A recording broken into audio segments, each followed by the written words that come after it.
सब गरीब बन के जिए के आधार चाहिए।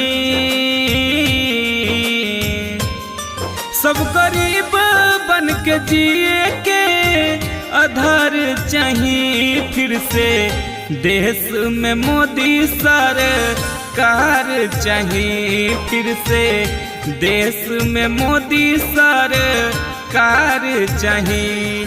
सब गरीब बन के रोजी रोजगार चाहिए।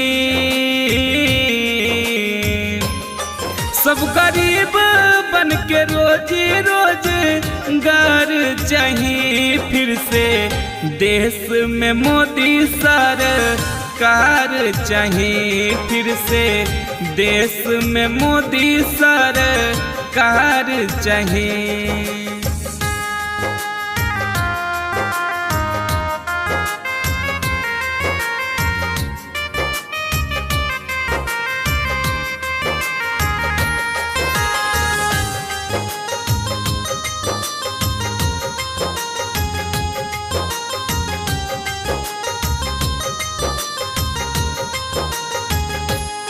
इनके अइला से देशवा में नाज बहो। इनके अइला से देशवा में नाज बहो।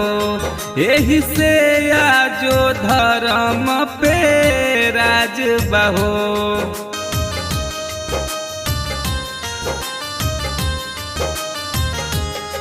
इनके अइला से देशवा में नाज बहो।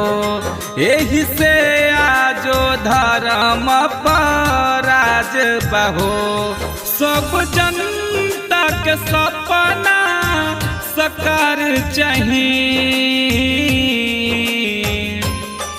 सब जनता के सपना साकार चाहिए। फिर से देश में मोदी सरकार चाहिए। फिर से देश में मोदी सरकार चाहिए।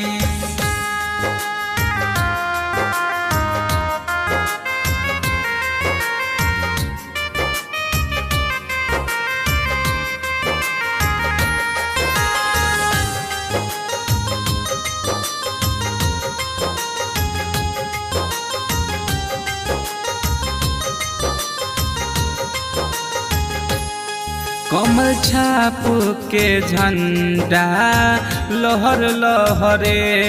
कमल छाप के झंडा लहर लहरे।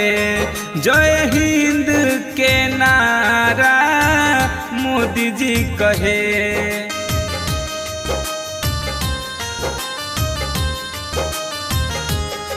कमल छाप के झंडा लहर लहरे। जय हिंद के नारा मोदी जी कहे। सब लोग के एक हुंकार चाहिए। सब लोग के एक हुंकार चाहिए। फिर से देश में मोदी सरकार चाहिए। फिर से देश में मोदी सरकार चाहिए।